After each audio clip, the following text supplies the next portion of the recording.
un buen puñado de corresponsales y amigos. Lo lógico, y repito lo honesto, es empezar con uno mismo en este 10º aniversario. Parece mentira.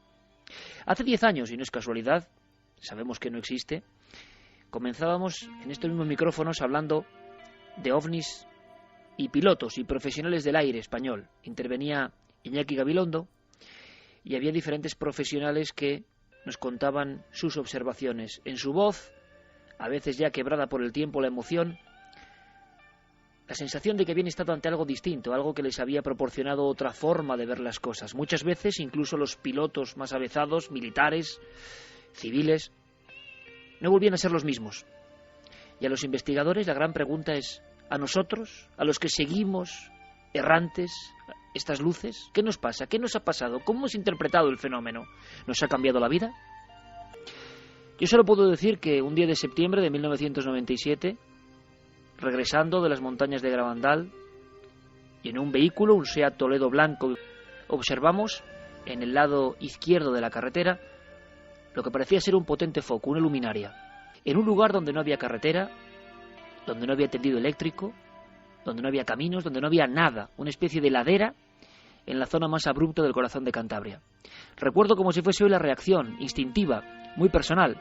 Tanto Lorenzo como yo, en aquel momento jóvenes reporteros de la revista Enigmas, salimos cada uno por un lado, algo que se disuelve como la pantalla de un televisor antiguo cuando se marcha, parece que a otro mundo. Así, de esa forma, desapareció. Algo que parecía rotundo, simplemente ya no estaba. Y yo tengo que decirlo, no nos atrevimos a avanzar más. En ese instante había dos preocupaciones. Una, el objeto. Una, importante, porque podía estar tripulado, como han contado tantos testigos. Tantos casos, tantas caras de terror. Ya eran unos cuantos centenares de entrevistas en la Faltriquera en aquel momento, en el 97. Repasaron mi mente como si fuese una película antigua. ¿Y por qué no iba a sentir yo ese mismo miedo? Pero al mismo tiempo decía, ¿por qué los ovnis tienen que dar miedo? ¿Hay algo negativo en ellos? No lo creo, sinceramente. Allí sufrí todo tipo de impresiones. La segunda preocupación era que las cámaras, el equipo de cámaras, había quedado en la parte trasera del coche. Y temía como profesional contar esta historia y no tener la prueba gráfica. En aquellas dudas, quieto en mitad del matojo, a poca distancia de aquel fenómeno, yo sentí un miedo, tengo que confesarlo, y no me gusta confesarlo, como pocas veces en mi vida. Nunca he sentido el latido de algo parecido. Era algo diferente.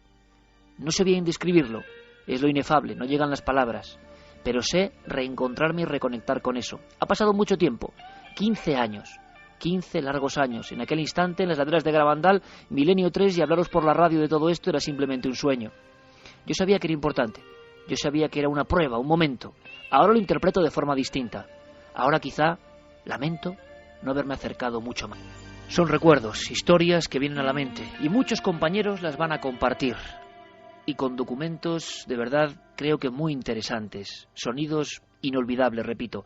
Abrimos líneas de contacto de inmediato, porque hoy es, además, clave daros pautas, pasos, mezclar la emotividad, el recuerdo, la nostalgia, las sensaciones, lo profundo de todo esto, con todo lo que ya estamos programando para Valladolid, Cúpula del Milenio, próximo día 9 de junio, día que creo que puede ser clave para muchas cosas. Carlos, compañero, buenas noches. Buenas noches, Iker, ¿qué tal? Pues bueno, recordando tantas cosas. Atentos, por favor, amigos, a lo que viene ahora. Lo que yo he contado es una pura anécdota. Lo de Javier Sierra sí que os voy a dejar sin palabras. Abrimos líneas de contacto rápidamente e informamos de todo lo que está ocurriendo, Carlos, porque hoy además vamos a dar los resultados de esa encuesta que llevamos elaborando varias semanas, casi un mes, para saber justo antes de la noche del 9 de junio, alerta 2012, cómo está el patio a este nivel en España ahora mismo. Desde luego que sí, pueden seguir participando todos los oyentes en la página web ikerjimenez.com, esas dos encuestas que ya llevamos varias semanas abriendo, y por supuesto las vías de contacto ya están abiertas, milenio3 con número @cadenaser.com, nuestro correo electrónico, las frases de los oyentes en cadenaser.com y también las redes sociales, La Nave del Misterio en Facebook, en Twitter y en Google+. Y nada, pues a partir de ahora, por supuesto, ya nos pueden escribir todas las cosas que quieran nuestros oyentes. Además, gracias, sinceramente gracias, porque hemos recibido ya muchos mensajes, pues dándonos la enhorabuena por esos 10 años juntos, 10 años de emisión ininterrumpida. No ha habido un domingo sin Milenio 3, un domingo, voy a decir, un sábado, un viernes, un domingo en su época. No ha habido un fin de semana sin Milenio 3 durante una década en la cadena SER. Yo quiero agradecerlo a esta casa y sobre todo quiero agradecéroslo personalmente a todos vosotros. Sin vosotros nada de esto es posible. Sois vosotros y no nosotros los que nos habéis puesto ahí, con esta enorme responsabilidad, porque uno la siente como una mochila, aunque se emociona al mismo tiempo, ante un evento como el de 9J que está a punto de llegar. Javier Sierra, compañero, buenas noches. Muy buenas noches, Iker. Imagino que también llegan recuerdos, llegan instantes, llegan viñetas del pasado que conforman el misterio más hondo del investigador OVNI. ¿Por qué demonios dedica su vida uno a perseguir algo tan a contracorriente, algo tan mal visto? ¿De dónde surge esa especie de vocación diferente a las demás? En ocasiones, el encuentro con lo que parece un OVNI, con lo que creemos que es un OVNI, con lo que sentimos que es un OVNI, lo que representa, es marcante, es tremendo, da impulso, da energía, da gasolina, es mucho más clave en nuestra vida de lo que pensamos. La clave hay que buscarla probablemente en la infancia de cada uno de nosotros, en esa época de la vida en la que todo nos parece maravilloso, nuevo, fresco. Y cuando nos atrevemos a salir a la calle en una noche como esta y no preocuparnos por lo que está aquí abajo, sino levantar la mirada, ver las estrellas, algo tan simple, un ejercicio tan sencillo como ese, pero a la vez darse cuenta de la enorme vastedad que hay ahí arriba y lo infinitamente pequeños que somos. Javier, yo creo que vamos a ir sin descanso. Estoy seguro que el día 9J va a ser un aluvión de información. Quiero que nos cuentes tu caso en 5 documentos sonoros que a mí, al escucharlos previamente, me han puesto los pelos de punta y casi me han hecho de verdad humedecer los ojos por todo lo que significa eso. Y sé que muchos amigos se van a sentir identificados. ¿Por qué? Porque siempre habláis vosotros, los testigos, las personas normales y corrientes, pero es hora de que nosotros, como decía antes, demos ese paso y digamos, también, ¿qué demonios? Basta ya de distancia, basta ya de frialdad.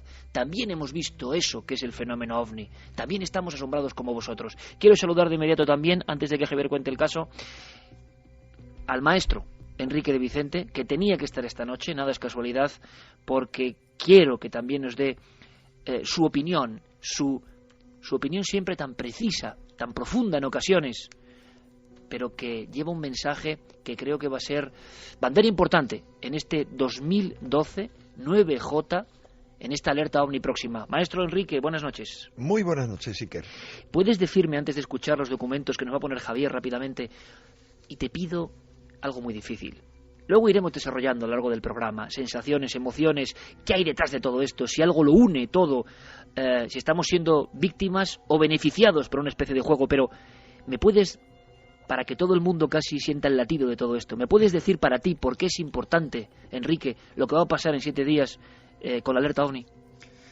Por muchos motivos, pero mira, no hace falta más que escuchar lo que dicen las noticias, ver lo que hay a nuestro alrededor, la depresión en la que vivimos, el estado de zombificación en el que vivimos, para comprender que esta puede ser una alerta de despertar. Es decir, es como pedirle a la gente, no miréis a la crisis, no os hundáis en el miedo, mirad al cielo. El cielo siempre ha sido, a lo largo de todos los tiempos, un motivo de esperanza. Yo creo que es muy importante esta alerta OVNI porque para muchísima gente va a suponer una tremenda ilusión, va a ser la gran noche que va a quedar para muchos impresionada en la retina de su alma, como si fuera el mejor fin de año o la mejor noche de Reyes. Yo creo que para vivir esta noche con una esperanza, con una ilusión, hay que conectarse con nuestra alma de niños, porque solo desde ese espíritu limpio y abierto de los niños se puede realmente ver el cielo, solo desde ahí.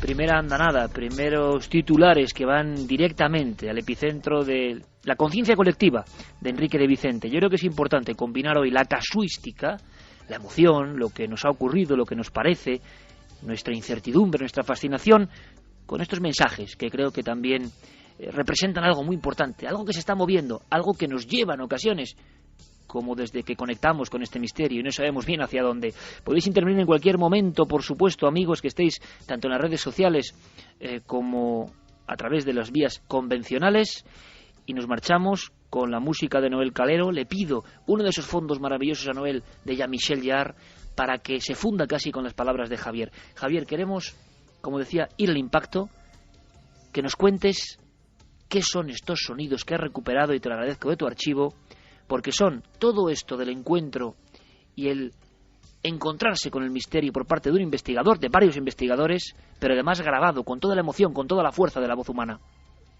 Pues Iker, cuando he abierto mi archivo y he retrocedido en el tiempo 25 años, porque lo que quiero contaros esta noche sucedió hace 25 años, hace 5 lustros, me he preguntado, y llevo todo el día con ello en la cabeza, ¿por qué no he escrito nada sobre esto?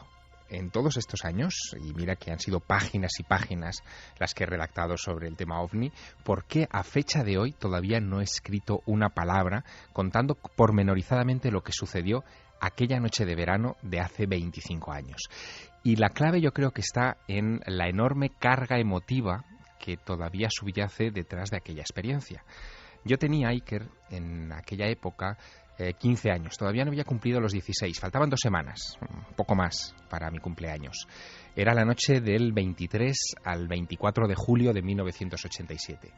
Aquella semana de julio, la había pasado en la ciudad condal, en Barcelona, entrevistándome con los que entonces eran probablemente los líderes de opinión y de información relacionada con el fenómeno OVNI, con los misterios en general. Recuerdo haber visitado a Antonio Rivera, al patriarca de la ufología, en su casa de San Feliu de Codines, haberme encontrado con otros investigadores, haber visto los archivos de viejas revistas que quería conocer en primera persona. En todos esos lugares, un chico de 15 años, maravillado por el misterio, como muchos de los que nos escuchan ahora, se limitaba a hacer unas cuantas fotografías con una cámara.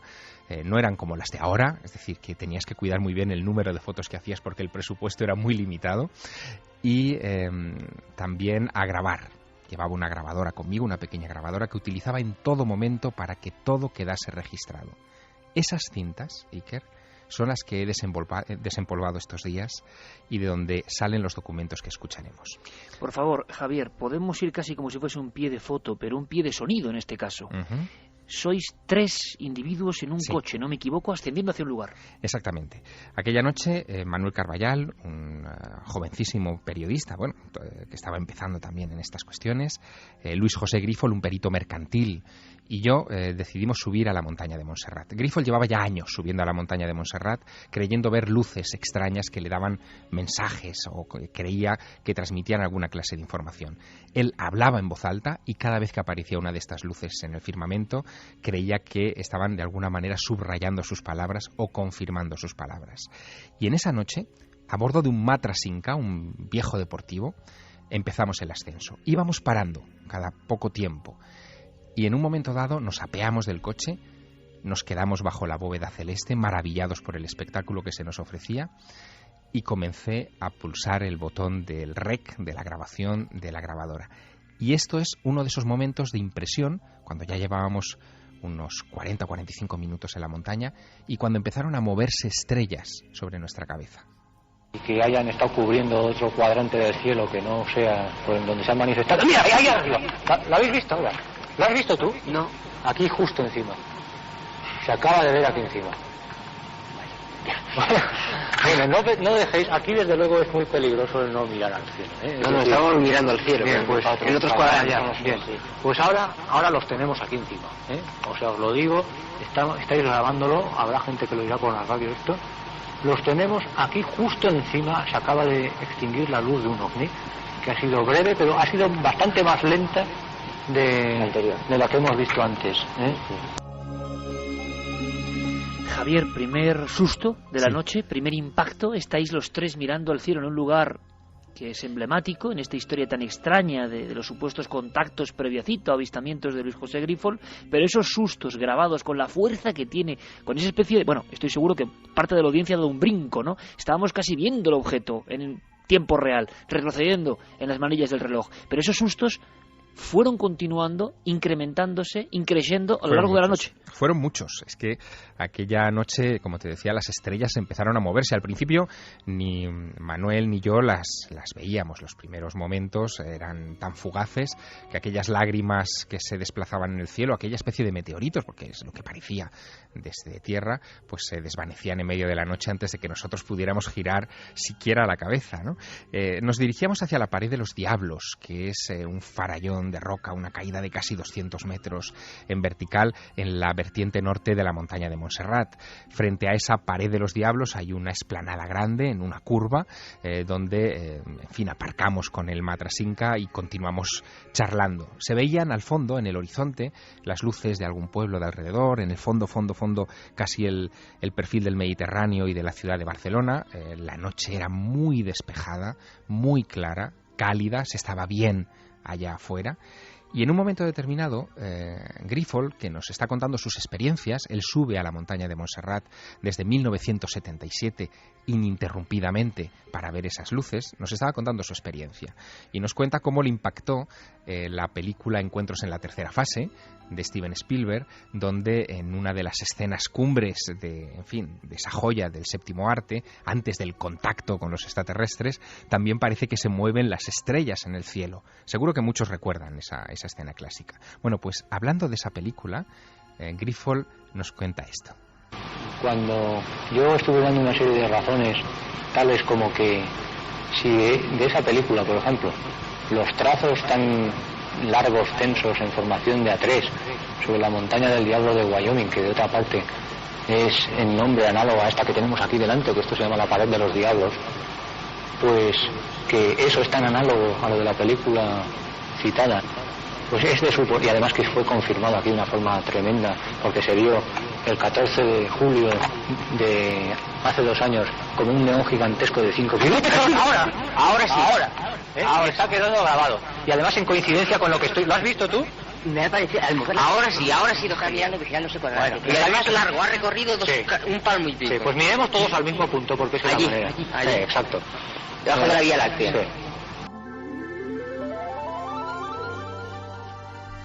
Estamos viviendo, Javier, prácticamente en tiempo real, esto es increíble, la secuencia de hechos. Los jovencísimos investigadores, Javier Sierra y Manuel Carballal, Luis José Grífol, señalando cosas que empiezan a producirse una tras otra, y tenemos los sonidos. Me parece increíble. Hay un momento en que algo se destaca, una especie de núcleo es la palabra, ¿no? Sí, hay un momento en el que, se crea una cierta tensión, porque yo recuerdo que Manuel Carballal no había tampoco visto este segundo trazo tan importante, y había una cierta actitud escéptica por su parte. Nosotros subíamos, de hecho, los dos bastante escépticos a la montaña. Habíamos pasado por todos los teóricos del fenómeno OVNI de Cataluña y todos nos despachaban un poco con cierto desdén lo que estaba sucediendo. Decían que estaba sucediendo en Montserrat, nadie le daba ningún interés, y nosotros íbamos contagiados de ese escepticismo, pero poco a poco, al ver esas lágrimas que empezaban a moverse en el firmamento, ese escepticismo fue desde luego cayendo. Y es verdad lo que dices, en un momento determinado Grífol está muy emocionado. Se le nota ya como pletórico, él sabe que algo está ocurriendo efectivamente. Nosotros lo veíamos todavía con cierta sorpresa. Vemos relámpagos a nuestro alrededor muy extraños en el horizonte, me parece estar viéndolos. No había nubes, no había truenos, no había nada, pero veíamos esos fogonazos a nuestro alrededor. El aire parecía que estaba cargado eléctricamente. Y de repente, él nos describe su estado de ánimo y la situación en estos términos. Es decir, a mí me parece seguimos viendo luz pero constante, ¿verdad? Que es estrellante, y desde un foco, desde un núcleo, ¿verdad? Uh-huh. Y yo recomiendo que no perdamos la atención ni de la franja esta que tenemos aquí arriba, ni de donde procede la luz esa, que es un poco como reostática, ¿Es así? Sí, además incide. Ahora mismo es una sí. especie de relámpago. Sí, un relámpago, pero que procede de un núcleo. Y no no se dispersa al tuntún como suelen ser las de los relámpagos dentro de las nubes, ¿verdad? Hay constancia en eso. Hay constancia, sí. Bien, pues sigamos tranquilos. A mí la tranquilidad también me la da que estéis vosotros aquí. Cuando uno está solo, pues impresiona más. El ambiente se estaba cargando, Iker, como te puedes imaginar. Nosotros estábamos contagiados un poco de esa expectación, seguíamos charlando, era noche, no había luna, las estrellas brillaban mucho sobre nuestra cabeza, teníamos, en fin, toda la madrugada por delante si pretendíamos estar allí de observación. Y en un momento determinado, claro, recordamos, como buenos aficionados que éramos al tema de los ovnis, las primeras alertas ovni, las salidas, digamos, arropadas por la radio de Antonio José Alés y de tantos otros, en esas vigilias de vigilancia del cielo. Y bueno, hablamos de este asunto, de las alertas ovni precisamente, y esto es lo que pasó cuando hablábamos de ello. ¿Las alertas ovni son provechosas? Pues pienso que sí, en la medida en que se tratan de hacer de una forma honesta y que sirven pues para iniciar a personas en la observación del cielo y para constatar lo que se ha dado en verse por quienes actúan, como allá, ahora se ha visto, por quienes actúan. Aquí a nuestra derecha se ha visto estas señales. Y siguen siendo los relámpagos los que nos sorprenden también, sí. Sin truenos, por cierto. Y sin nube alguna.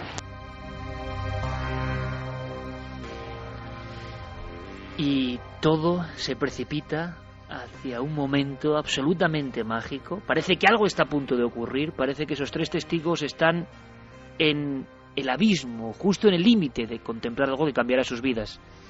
Y ese documento está grabado, Javier. Sí, está grabado. La grabadora, desde luego, no dejó de rodar en ninguno de los minutos que estuvimos allá arriba, pero la sensación que yo iba teniendo en ese momento, cuando ya llevábamos, en fin, bastante tiempo en la montaña, era de absoluta soledad. No pasaban coches por la carretera, era ya la medianoche, acababa de pasar la medianoche, estábamos ya en el 24 de julio de 1987 y de verdad la sensación que tenía cada vez mayor era la de aislamiento, la de soledad.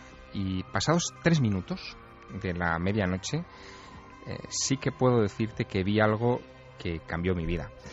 Vamos a hacer algo, Javier. Como sabes que es sagrado y además es una cosa que se te ocurrió a ti, que son las noticias en la cadena SER, y sabes que eso es, vamos, inexcusable, vamos a casi a respirar hondo. Vamos a ir planificando cosas de la alerta OVNI, vamos a ir sabiendo lo que ha pasado en el mundo, todos, sinceramente, con el corazón en un puño, porque ¿qué vivió Javier Sierra?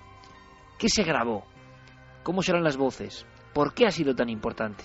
Es importante también en la vida de otros investigadores OVNI. Los OVNIs o la inteligencia que hay detrás nos dan de vez en cuando señales para seguir divulgando, esforzándonos. En fin, al regreso, después del boletín de las noticias del misterio, obligado, como siempre aquí en la cadena SER, a que todos tengáis la información al minuto, Javier nos va a contar qué pasó. Enrique también, su propio caso, por supuesto, su perspectiva, pero sobre todo vais a poder vivirlo, vais a poder escucharlo. Ahora, noticias en la SER. Esta semana, Neil Armstrong, el primer hombre que pisó la Luna, ha concedido, después de muchos años, una entrevista a una televisión australiana donde asegura que el alunizaje no era seguro. Debo decir que pensaba que teníamos un 99% de posibilidades de regresar a salvo a la Tierra, pero solo un 50% de posibilidades de hacer un alunizaje exitoso en el primer intento. Había muchas cosas desconocidas sobre ello y que no habían sido demostradas todavía. Armstrong ha dicho que todo lo que se conocía sobre la Luna en el año 1969 no había sido demostrado. El calor de la superficie lunar podía afectar a nuestro sistema, por lo que teníamos que tener cuidado. Podíamos tener problemas térmicos que, si empeoraban, no obligaban a tener que despegar inmediatamente y salir de allí, pero todo funcionó de forma correcta. Esto preocupaba, pero como todo parecía ir satisfactoriamente, decidimos permanecer en la superficie más tiempo. El astronauta estadounidense ha señalado que se toma a broma a quien dice que no estuvo en la Luna.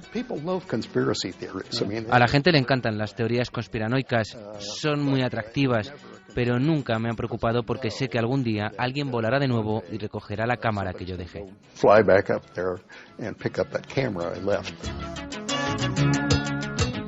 Hace 12 años, en el yacimiento arqueológico de San Miquel de Ollerdola, se hallaron en una misma tumba 2 esqueletos infantiles con sus extremidades entrelazadas. Ahora especialistas en antropología forense de la Universidad Autónoma de Barcelona han podido confirmar que estos restos pertenecieron a 2 hermanas gemelas recién nacidas y que datan de mediados del siglo IV a principios del siglo II a.C. Eulalia Subirá, investigadora de la Universidad Autónoma de Barcelona y coautora del estudio, nos habla de él. El proceso que demostraba que se trataba de gemelos ha sido un estudio clásico a ciegas de los individuos hallados en la habitación, que eran 9, y al contrastar estos 2 nos dio la misma información. 2 niñas de 38-40 semanas de gestación que demostraban que se trataba de gemelas. El ritual de enterramiento propio del periodo ibérico es la incineración. Los niños, sin embargo, los enterraban en el pavimento de las casas. Y aquí es de destacar que lo hicieran en una zona de taller, en concreto, donde se teñían las pieles. Según los expertos, pudieron morir en el parto o a consecuencia de un embarazo difícil. Y nos vamos hasta Corea, donde se ha descubierto un niño momificado con los órganos bastante preservados, por lo que se ha podido llevar a cabo un análisis genético, descubriendo que el genoma completo de hepatitis B es el más antiguo del mundo. Los investigadores tratarán ahora, con los análisis adicionales, estudiar la evolución de la hepatitis B crónica y ayudar a entender la propagación del virus, posiblemente desde África a Asia Oriental. El doctor Justo Hernández, experto en virología y profesor de la Universidad de La Laguna, nos habla del descubrimiento. La primera epidemia de hepatitis B data de 1885 y esta momia coreana de un niño pues es del siglo XVI. Es decir, que ya se ve que la hepatitis B, esos virus, ya eran muy antiguos. Además, incluso analizando esas proteínas, se ha visto, según dice Mark Spiegelman de la Universidad Hebrea de Jerusalén, que es el que ha hecho estas investigaciones, pues que puede ser de hace 10.000 años. Ahora miramos al cielo, porque un grupo de investigadores de la NASA ha anunciado que la Vía Láctea y Andrómeda chocarán. Pero que no se asuste nadie, porque el acontecimiento tendrá lugar dentro de 4.000 millones de años. Entonces cambiará para siempre el aspecto del cielo, la historia de nuestro Sol y su sistema de planetas. José Manuel Nieves, director del área de ciencia del periódico ABC, nos explica qué ocurrirá. Hay entre 200.000 y 400.000 millones de estrellas en nuestra galaxia, en la Vía Láctea, y cerca de 1 billón de estrellas en Andrómeda. Pero las distancias entre las estrellas harán que se entrecrucen. Algunas chocarán, pero van a ser las menos. Lo que sí va a suceder es que la gran mayoría de las estrellas, tanto de una como de otra, van a recibir patadas gravitatorias que las lleven a otras órbitas y a otros lugares completamente diferentes.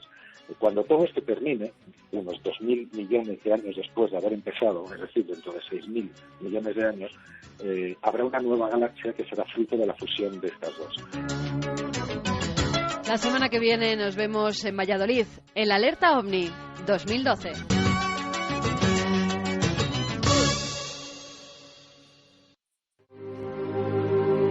Diez años después de la tragedia del Prestige en la costa gallega, cadenaser.com te trae en exclusiva el documental Marea Blanca, de Isabel Coixet y Coronita Save the Beach. Sé el primero en descargarte este homenaje a las miles de personas que lo dejaron todo para salvar la costa gallega. Entra en cadenaser.com y podrás conseguir en exclusiva este emocionante testimonio.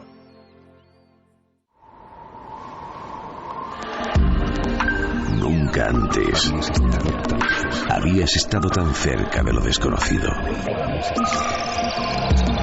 Milenio 3. Cadena Ser.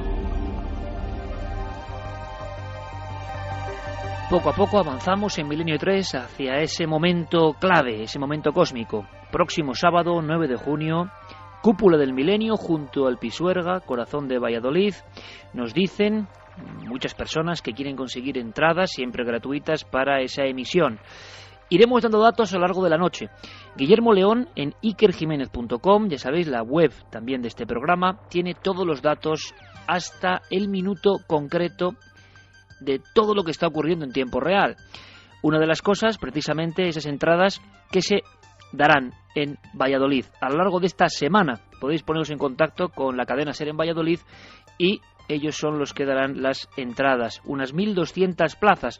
No son muchas, sinceramente, pero el lugar merece la pena, será la central de datos, aunque lo importante es que participéis como vigilantes del cielo y en los grupos donde habrá corresponsales, que los repasaremos con paciencia dentro de un tiempo, esta misma noche, para que tengáis todos los datos. También en ese dossier, Alerta OVNI 2012, Guillermo León tiene tanto los grupos con corresponsal de Milenio 3 como grupos de vigilantes del cielo, es decir, vosotros, amigos del programa, que vais a estar vigilando en montes, en playas, en veredas, y prácticamente todo el dibujo de nuestro país, de la piel de toro y de las islas, por supuesto, la península y las islas, estarán perfectamente vigiladas por estos centinelas amables del Alerta OVNI del 2012. Pero eso será luego, porque nosotros hemos querido, como decíamos, ir un poco más allá y contar casos de investigadores, casos que han sido a veces auténticos regalos del cielo, aunque se vivieron con intensidad, incluso a veces, yo lo he dicho, con cierto temor.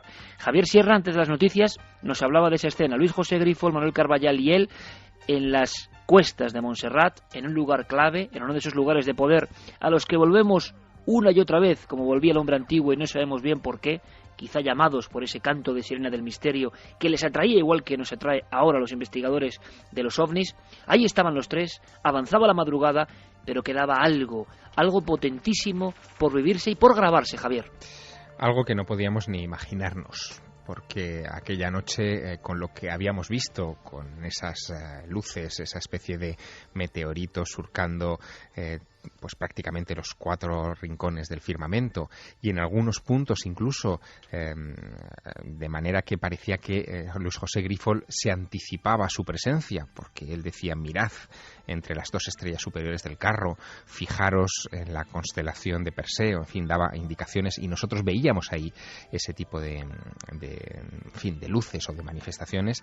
Lo que no podíamos imaginarnos es lo que iba a venir a continuación. Yo creo que, y lo sigo pensando 25 años después, yo creo que ni el propio Luis José Grifol tampoco esperaba esa reacción, ese momento. Pero lo que pasó fue, imborrable en la mente, pero ahora que escucho el documento y que he vuelto a escucharlo en estos días, imborrable también en las sensaciones epidérmicas. Se me vuelven a poner los pelos de punta cuando escucho particularmente este fragmento que os voy a regalar, ¿no?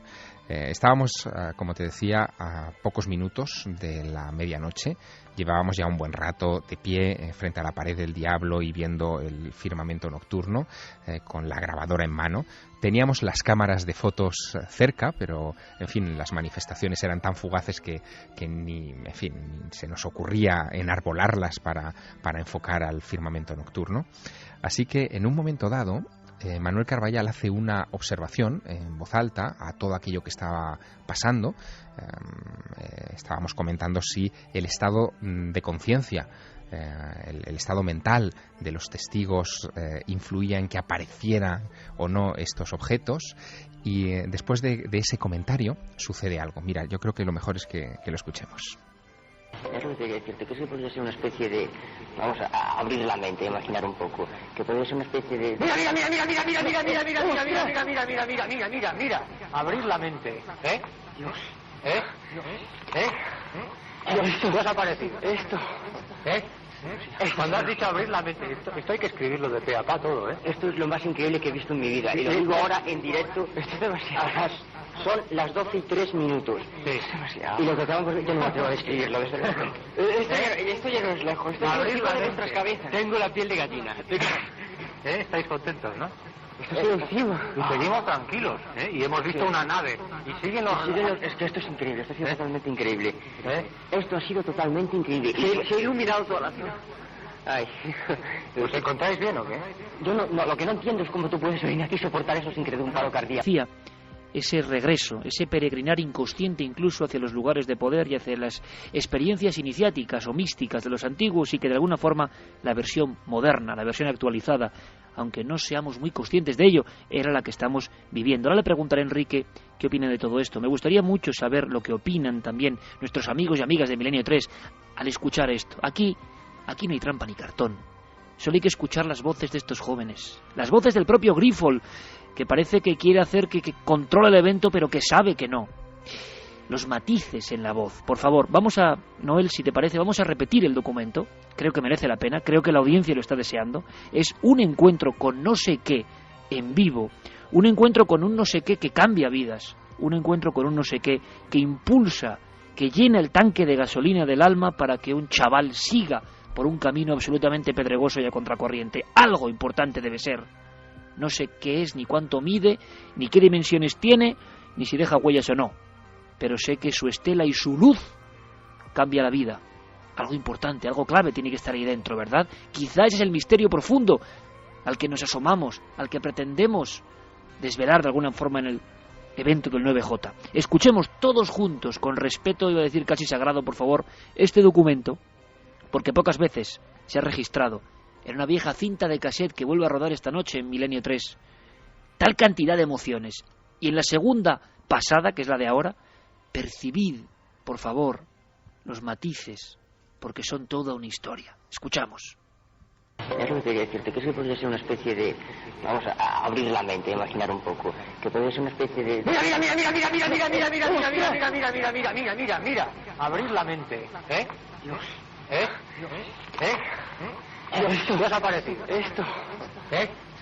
Cuando has dicho abrir la mente, esto hay que escribirlo de pe a pa todo, ¿eh? Esto es lo más increíble que he visto en mi vida. Y lo digo ahora en directo. Esto es demasiado. Son las 12:03.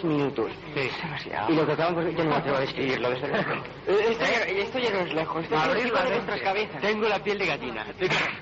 Estáis contentos, ¿no? Esto sigue encima. Y seguimos tranquilos, ¿eh? Y hemos visto una nave. Y siguen los... Es que esto es increíble, esto ha sido totalmente increíble. Esto ha sido totalmente increíble. Se ha iluminado toda la ciudad. Ay. ¿Os encontráis bien o qué? Yo lo que no entiendo es cómo tú puedes venir aquí y soportar eso sin que te dé un paro cardíaco. No tengáis miedo, No, miedo no, asombro.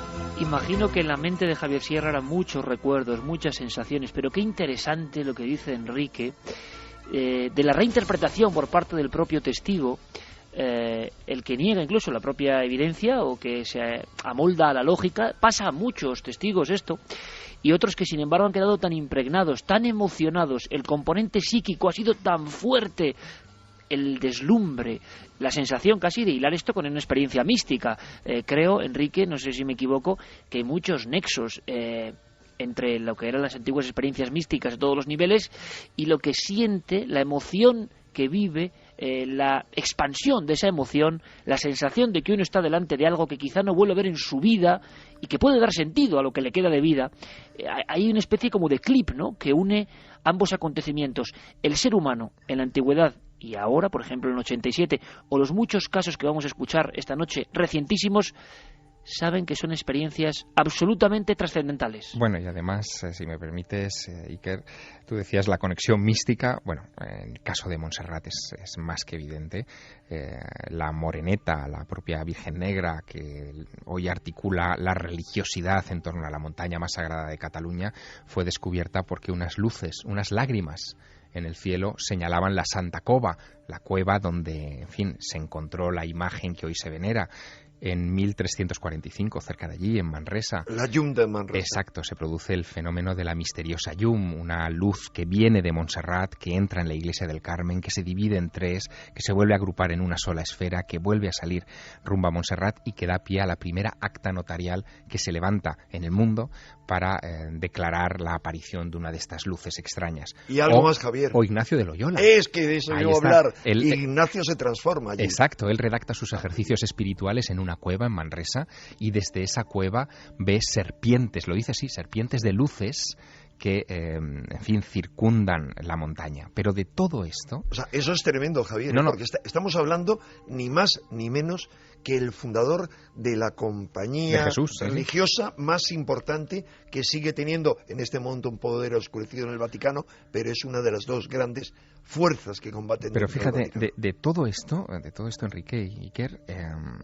yo de lo que hemos escuchado esta noche, de este documento que, en fin, ha quedado ahí por alguna razón, yo creo que tiene un sentido todo, ha quedado grabado y nos transmite la emoción intacta 25 años más tarde.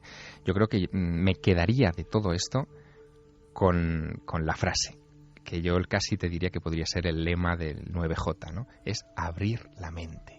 Exactamente. Yo creo que esa es la clave de toda esta historia. Yo añadiría un segundo subtítulo. Puedes no creer, pero la clave es haz por una noche, haz como si creyeras en ello, para abrir tu mente a la magia. Porque claro, estamos hablando de cosas muy profundas y me gustaría mucho que todo este flujo llegase con las opiniones que ahora escucharemos vía Carlos Largo de todos vosotros. ¿Por qué? Porque fijaos si surgen incógnitas más allá de lo casuístico. Hay dos formas, mi opinión humildísima, de enfrentarse a todo esto. Buscar casi el objeto, analizar como hace el científico, buscar la evidencia.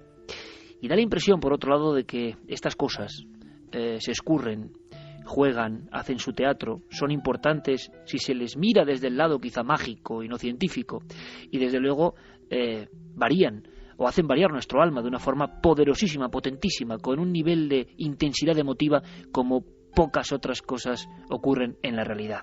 Lo que pasa es que da la sensación de que esas dos posturas enfrentan incluso a investigadores, a testigos, a personas. Hay un camino, el de la lógica, el de la investigación lógica, el de preguntarse con lógica, y hay otra que es la mente mágica, quizás. ¿Cuál es la adecuada? ¿Los ovnis se aparecen a algunos testigos? ¿Se nos han aparecido por algo? Yo sé que esto puede sonar absoluta locura. Uno luego piensa, y ayer mismo yo lo hablaba con Javier Sierra, uno piensa en lo que ha sido su vida, y vamos a ir, como he dicho antes, a pecho descubierto y sin red, antes del 9J, yo creo que merece la pena, y se da cuenta de que su vida no ha sido nada cotidiana, nada normal, nada convencional, y que el fenómeno ovni, como puerta de entrada y llave a otras muchas cosas, han configurado un espíritu, una forma de ver las cosas, una vida mágica, para algunos seguro una vida inmadura, infantil, pero que es muy distinta de las vidas homogeneizadas con las que yo me encuentro todos los días. Yo sé que no soy igual. Sé que para muchos estaré loco por creer en estas cosas, por sentir estas cosas. ¿Qué pasa ahí? ¿Son señales que tienen que ser interpretadas? ¿Quien ya ha borrado su mente mágica, aunque le aparezca la señal, es incapaz de percibirlo? Bueno, yo creo que es increíble, pero encima es que últimamente estas cosas parece que continúan, que siguen, que evolucionan. ¿Qué pasará el 9J? Veréis, vamos a escuchar a un compañero, Ángel Briongos, porque nos habla de algo que ha pasado hace apenas una semana en uno de los centros neurálgicos. Importante hablar de los puntos concretos, porque muchos están pasando cosas. Los puntos que se han elegido y que algunos han elegido libremente, sin darse cuenta de que acudían a auténticos epicentros sagrados desde la antigüedad. Tampoco deja de ser misterioso eso, que la gente de motu propio, incluso sin saber del misterio, al final decida estar en un sitio, acampar en un sitio, mirar en un monte, sin saber que allí está un pasado muy poderoso con este tipo de encuentros. Bien, Ángel Briongos hace una semana. Conectemos todo esto con la pura actualidad. Ha ocurrido en Calatorao, donde va a haber un observatorio astronómico donde nos van a ayudar. Ha pasado hace nada y quiero que lo escuchéis. El avistamiento que tuvimos fue en Calatorao, en la provincia de Zaragoza, el lugar elegido para la alerta OVNI, justo hace una semana prácticamente, el domingo pasado, ni una semana, ¿no? Es como si fuera una especie de avanzadilla, ¿no?, de lo que está por venir, porque en un principio nosotros no fuimos testigos de aquello, estábamos grabando, pues digamos, la zona y demás para poderlo subir a la social media y poder pues comentar el lugar de donde va a ser el alerta OVNI en Calatorao para el 9J, ¿no? Y nos encontramos con que a la hora de revisar las imágenes parecía que pasaba algo con mucha velocidad, a una velocidad increíble, por encima de nuestras cabezas, en milésimas de segundos, porque fue el editor cuando la persona que se encarga de editar los vídeos nos dijo, oye, observar esto. Entonces lo vimos y bueno, pues primero tratas de ser escéptico, ¿no? Y de decir, pues esto podría ser una aberración de la propia cámara, del programa al abrir el propio archivo para editarlo, pero no, es que estaba allí. Lo que aparece es como una especie de pues de ovni, como todos tenemos o conocemos más o menos, ¿no? Lo que es la forma ovalada y muy alargada, en este caso muy plana del objeto negro, que en milésimas de segundo recorre el monte de izquierda a derecha rápidamente. El monte a nuestras espaldas, sobre la zona del Calvario, que es donde vamos a hacer la quedada, y no solo una vez, sino que después de segundas, otra vez volviendo a grabar, pues aparecían dos objetos a continuación, ¿no? Con lo que ya nos quedamos que bueno, ¿esto qué es, no? De que qué está pasando aquí, ¿no? ¿Qué nos quieren decir si es que, pues bueno, pues están ahí los supuestos seres que controlan estas naves, ¿no? Compañeros como Ángel Briongos, que estará en Calatorao, en Zaragoza, es un elemento que corregirá de inmediato porque ha habido algunos cambios, y los hay. También va a haber un pequeño cambio quizá en Gran Canaria, aunque en la misma zona. Todo el dossier lo tenéis en ikerjimenez.com, todos los puntos concretos. El de Ángel Briongos no es Huesca, es Calatorao, con el observatorio allí, y pasa esto el mismo domingo, y están procesando la información como si fuera, no sé qué, pero se les ha dejado muy sorprendidos. Más datos, más documentos, antes de seguir profundizando en las muchísimas interrogantes que vinculan la vida de investigadores, de los que buscamos, y estas luces, estos fenómenos, ¿qué nos indican? ¿Hacia dónde nos lleva todo esto? Hay actualidad. Javier Pérez Campos, compañero, buenas noches. Hola Iker, buenas noches. Hay actualidad, última hora. Calatorao es uno de los casos, pero si te parece, casi en titulares vamos contando material que nos va llegando, a veces vinculado precisamente a los epicentros que están siendo elegidos y de los que hay testimonios, además. Hablamos de estos últimos días. Sí, es además bastante interesante porque a las puertas de esa alerta OVNI, de ese momento en que todos vamos a mirar ilusionados al cielo, parece que estamos viviendo un momento que nos recuerda casi a esos periodos míticos de los años 70, por ejemplo, en los que raro era el día en que no se veía algo extraño surcando nuestros cielos, ¿no? Bueno, Javi, ahí tienes un testigo, tú sabes, de excepción, Enrique de Vicente, y luego le vamos a preguntar por qué en aquel momento, por qué con ese instante de crisis, al parecer, porque muchas de las preguntas que están llegando es... Hemos hablado de las visiones de sombras, incluso en las últimas semanas, el incremento increíble de este tipo de apariciones. ¿Por qué no está llegando más información OVNI? Si siempre es la misma, o en ciertos momentos que tienen que ver o con la mente colectiva o con la situación colectiva, estas señales quieren decirnos algo. Se lo preguntaremos a Enrique luego. Vamos con la información. Sí, sin duda. Y además, bueno, estamos viendo cómo, por ejemplo, en Estados Unidos salía hace poco una encuesta en la que decía que más de 40 millones de estadounidenses aseguraban haber visto en algún momento de sus vidas un ovni, haberse enfrentado casi a lo imposible. Y no hay que ser muy lejos porque, como dice Iker, aquí en España estamos recibiendo noticias, testimonios de personas que nos están escribiendo a las vías de contacto de la alerta OVNI, contándonos, por ejemplo, sus experiencias y en estos casos, además, hemos seleccionado los que han ocurrido en mayo, pero es que llevan ocurriendo prácticamente desde noviembre de 2011 como un goteo casi incesante. Y esa es la oleada, entre comillas, ¿no? Eso Javi, es. Empezamos en noviembre y se intensifica incluso hasta estos últimos días de mayo. Sí, se intensifica y además va cobrando fuerza, como decimos, hasta ahora. El primer caso, si quieres, Iker, precisamente en Valladolid, en el sitio donde estaremos el próximo sábado, es allí donde en torno al día 10 de mayo, Gabriel, que nos escribía desde allí, desde Valladolid, él tuvo una experiencia que además le inquietó especialmente. Fue precisamente circulando por el barrio de Los Pajarillos cuando de repente algo llama su atención en el cielo. Él observa una extraña luz de un color rojo intenso que además es casi cegador. Y eso es lo que le llama la atención en un primer momento, esa intensidad de esa luz. Una luz que volaba además bastante baja, muy cerca de las casas, de los tejados de ese barrio de Los Pajarillos, y estuvo allí durante unos minutos. De hecho, al principio pensaron, por esa cercanía en la que se encontraba, que podía ser un helicóptero, pero se dieron cuenta de que la luz de ese objeto era demasiado intensa y volaba demasiado bajo para poder ser un helicóptero. Más o menos se encontraba a 1 kilómetro del coche con el que él circulaba por ese barrio de Los Pajarillos. A los pocos minutos el objeto se desplaza hacia su derecha de forma casi imposible, continúa hacia un valle cercano. Y si quieres, Iker, vamos a escuchar a Gabriel, hemos hablado con él, y que nos cuente un poco y que nos describa él cómo fue ese momento. A la altura del barrio de Los Pajarillos vimos una luz muy grande, muy intensa, de un color rojo intenso, moviéndose, como si un helicóptero bajara. Y según nos acercábamos nosotros, porque nosotros íbamos en el coche, se desplazó ya hacia la derecha, hacia el valle del Esgueva, por donde sabemos que suele haber muchos avistamientos. Curioso, porque el Valle del Esgueva estará vigilado además por Ángel del Pozo, y en Valladolid, como es lógico, habrá además una vigilancia especial. Luego iremos alimentando la emisión, Javi, con otros de los casos. Son diferentes lugares de España donde hemos recibido incluso testimonios. Carlos Largo, compañero, mensajes. ¿Qué opinan nuestros amigos? ¿Qué están diciendo? Seguro que algunos, yo creo que se han incluso emocionado con esos documentos de Javier Sierra y su encuentro cercano con la luz en 1987. Desde luego que sí, estaban llegando ya muchos mensajes y además muchas historias, muchas referencias muy parecidas a lo que pudo vivir Javi.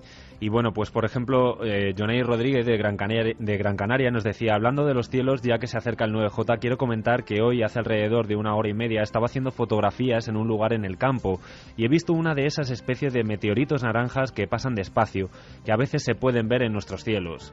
Fran Benítez también nos decía: el día 20 de mayo de este año me encontraba en Manchester, era alrededor de las 11:45 de la madrugada, y vi un objeto aproximadamente del tamaño de la luna, de un color oscuro, podía ser negro, no brillaba.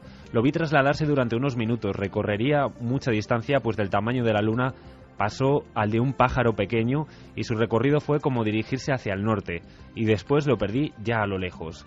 Carlos Martín también nos hacía llegar su historia. Hola amigos, soy de un pueblo abulense, Madrigal de las Altas Torres. Una tarde de domingo a finales de los 90 volvía de un viaje a Madrid, cuando al mirar por la ventana del Autores pudo ver con total claridad cómo una nube marchaba en dirección contraria a las demás.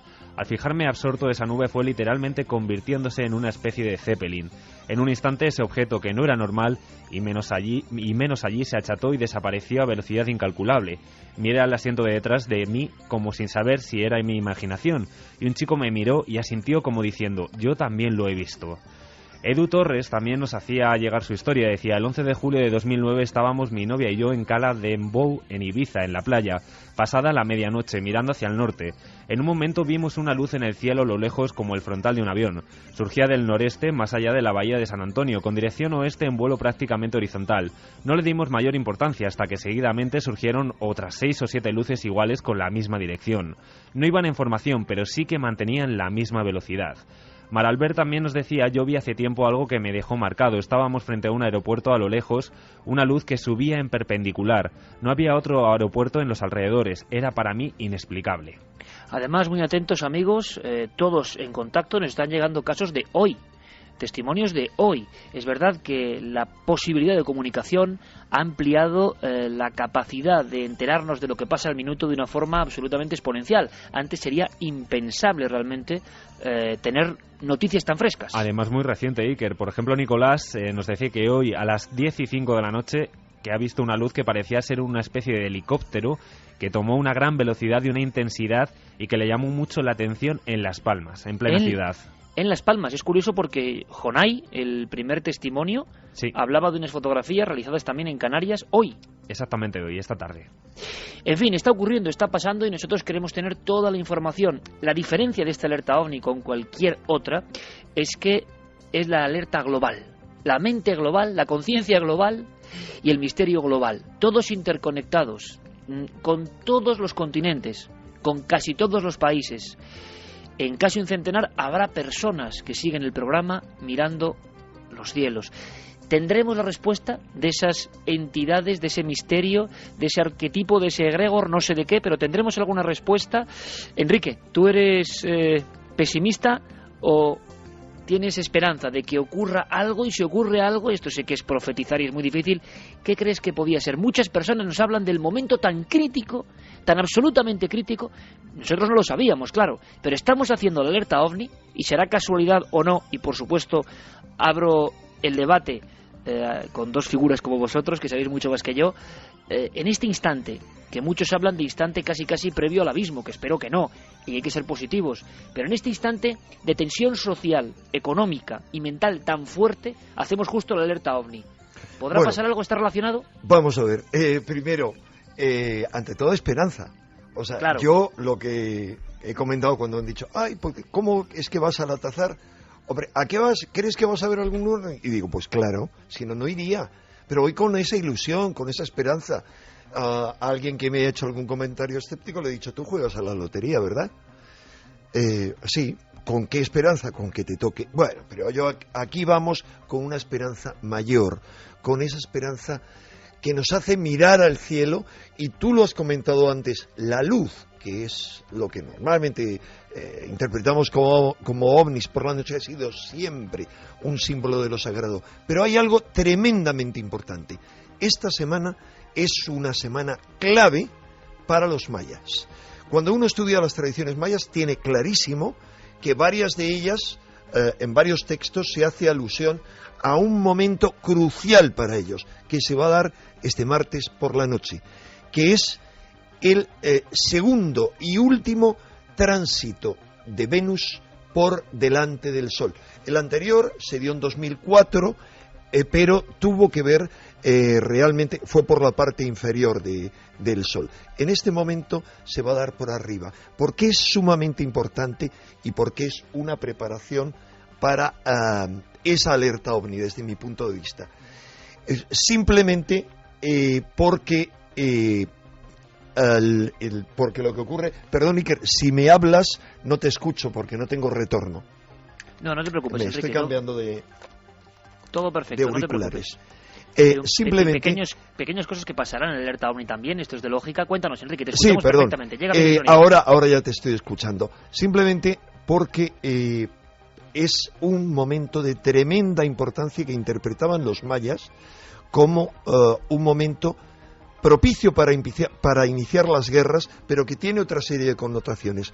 Según un montón de estudios que he realizado, no tengo ninguna duda de que esta va a ser una semana crucial para muchos, una semana de miedo, una semana de crisis. Hablo de esta semana, no hablo de este mes. En muchos sentidos, puede ocurrir de todo. Es más, tengo la absoluta certeza de que al menos un acontecimiento impactante de algún tipo, no sé de cuál, va a tener lugar. En una situación como esta, lo que es indispensable es mantenernos con conciencia, con ilusión, con esperanza, frente al caos que va a caracterizar esta semana y frente al miedo tremendo que va a caracterizar esta semana. Por eso me parece increíblemente importante que días después se vaya a realizar la alerta ovni.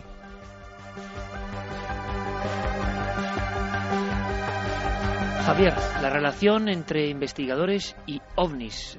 Muchos han cambiado su vida, muchos han visto el objeto, la luz, en el peor momento, cuando estaban a punto de abandonar casi entre comillas este sacerdocio, que creo que tiene mucho de eso también, de fe profunda en el fenómeno, y justo en ese instante aparecía algo, una señal, a veces en forma de caso inexplicable, a veces en forma de evidencia irrefutable que estaba ahí, que era importante, y en ocasiones con el encuentro directo con la luz.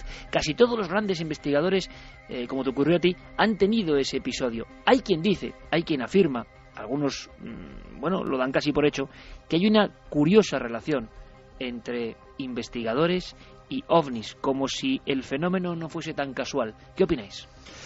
Bueno, pues hay que echar mano de la casuística de los archivos de los investigadores para darse cuenta de que efectivamente hay una extraña relación. Muchos nombres propios, algunos muy importantes en la divulgación y en el tratamiento investigativo de estos temas, se han sentido finalmente atraídos hacia el misterio y han podido contemplarlo con sus propios ojos, con lo bueno y lo malo que tiene, ¿no? Este tipo de confrontación. Quizá un caso paradigmático, yo creo que nos marcó también a todos cuando lo leímos, cuando él escribía sobre ello, es el de Juan José Benítez. Juan José Benítez era un periodista que trabajaba para la Gaceta del Norte en 1974, cuando un teletipo de EFE le obliga a viajar hasta Perú, hasta Lima, para entrevistarse con miembros del entonces llamado Instituto Peruano de Relaciones Interplanetarias.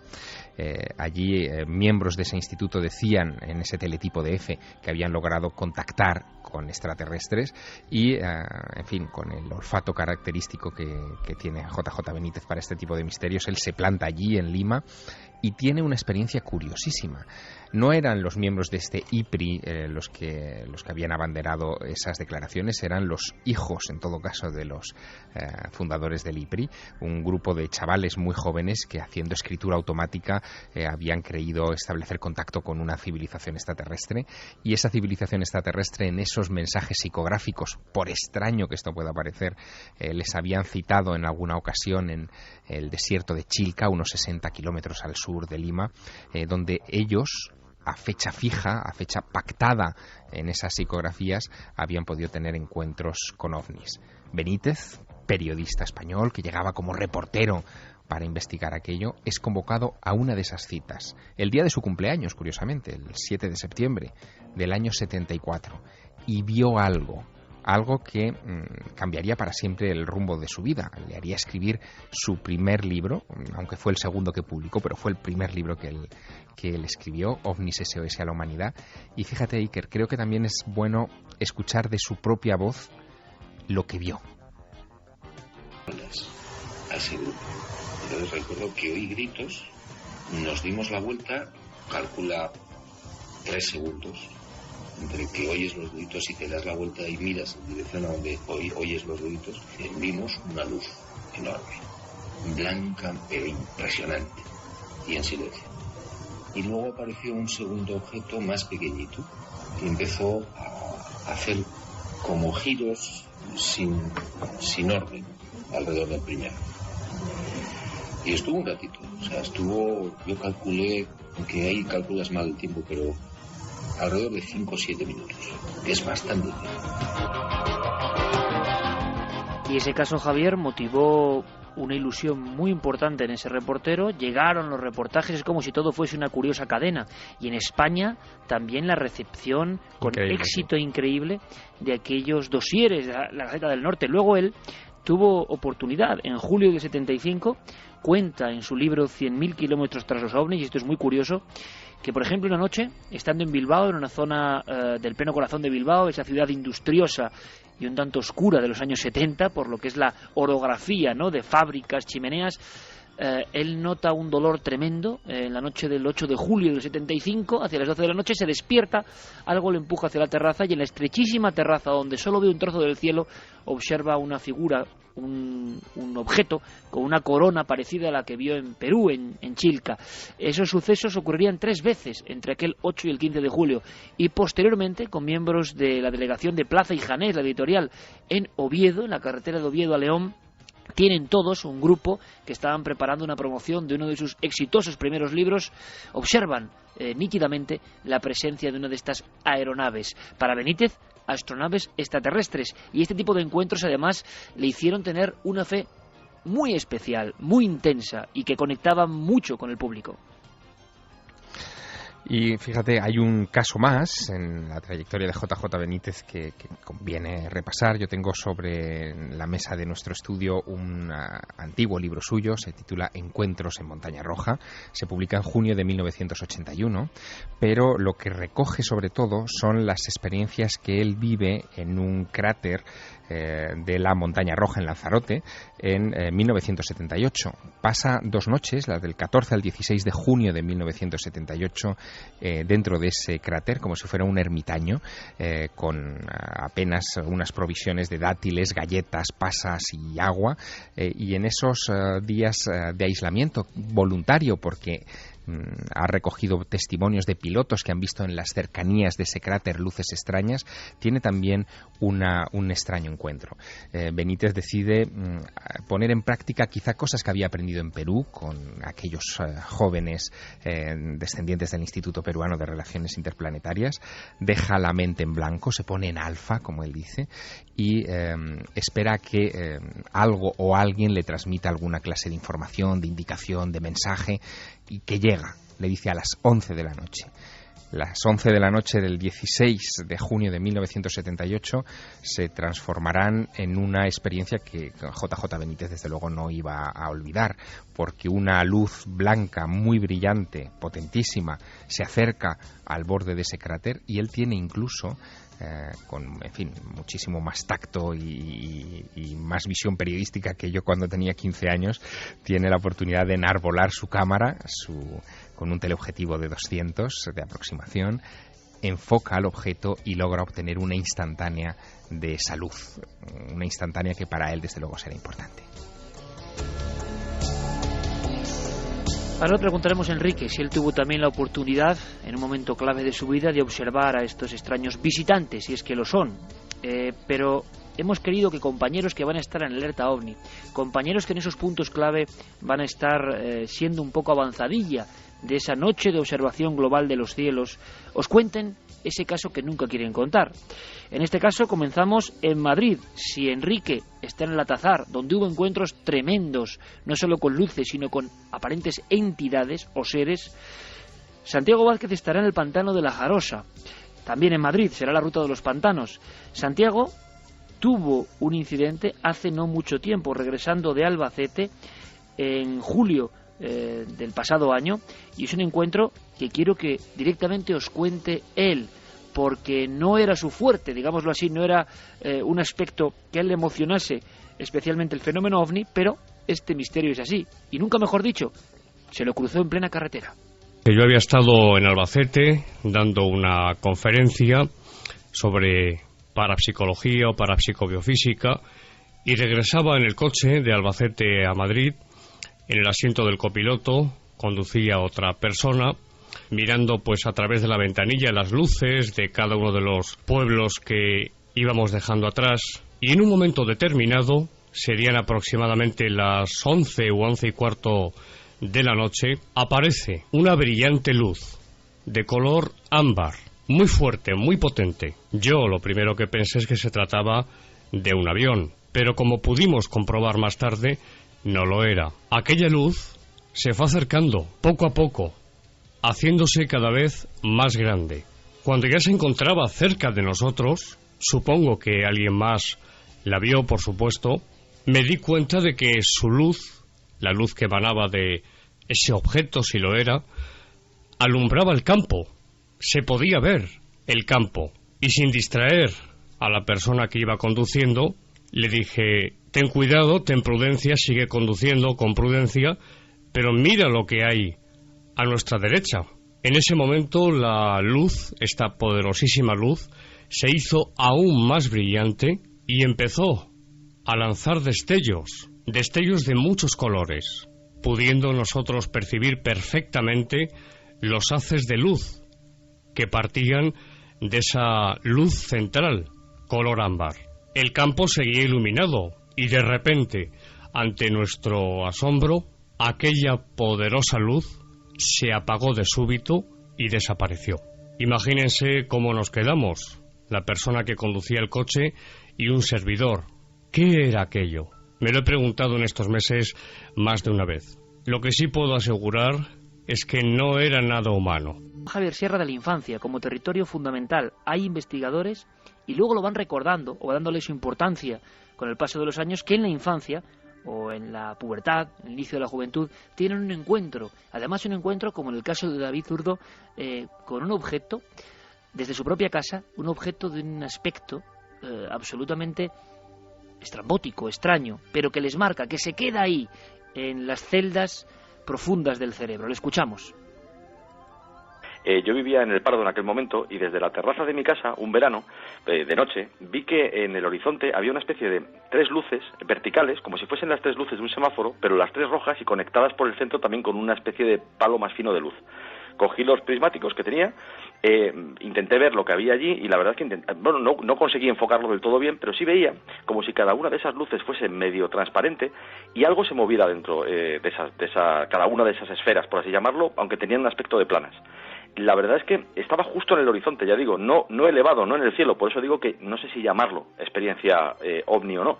Desde luego es lo más extraño que he visto en mi vida relacionado con, bueno, pues con los cielos o con eso, la noche, el horizonte, y aunque ya digo que sin definir exactamente qué era, ni en aquel momento ni ahora, lo he pensado muchas veces y no he conseguido tener una explicación a qué podía ser, lo he comentado con muchas personas y ninguna de ellas me ha dicho que haya visto nada parecido. La verdad es que sí reconozco que tuvo una influencia importante en mí en aquel momento, y es todo aquello de la fascinación por lo que uno no conoce, por lo que incluso no conoce y cree que puede que no llegue nunca a conocer. No solamente es lo que no conoce, algo que, bueno, me acompaña desde entonces, y por este motivo y otras cosas diferentes que no tienen que ver con una experiencia como esta, y creo que fue importante en mi vida por eso, porque me dio esa sensación de que el mundo está lleno de cosas que no conocemos, que luchar por conocerlas es uno de los grandes alientos de la vida, pero que a la vez podemos algún día encontrar explicación o quizá no, y eso no les quita su misterio. Enrique, la infancia como territorio abonado, territorio donde pasan cosas, y el investigador es consciente en muchas ocasiones tiempo después. Sí, eso ocurre con mucha frecuencia, ya no con los avistamientos simples, sino con experiencias más profundas. Exacto. Experiencias que incluso, por ejemplo... Abducciones, me refiero, claro, o experiencias similares. Investigadores como JJ Benítez, por ejemplo, hicieron, a mí me concedieron en su momento la entrevista, de declaraciones recordando la aparición de una especie de individuo gigantesco cuando él tenía 6 años y creían que se había perdido en un pueblo de Navarra, y tuvo un eco extraordinario, tremendo, pero luego eso parece que queda enterrado en algún tipo de recuerdo, poco a poco va disolviéndose y surge repentinamente. Por ejemplo, creo que a él le ocurrió 40 largos años después, que no es poca cosa.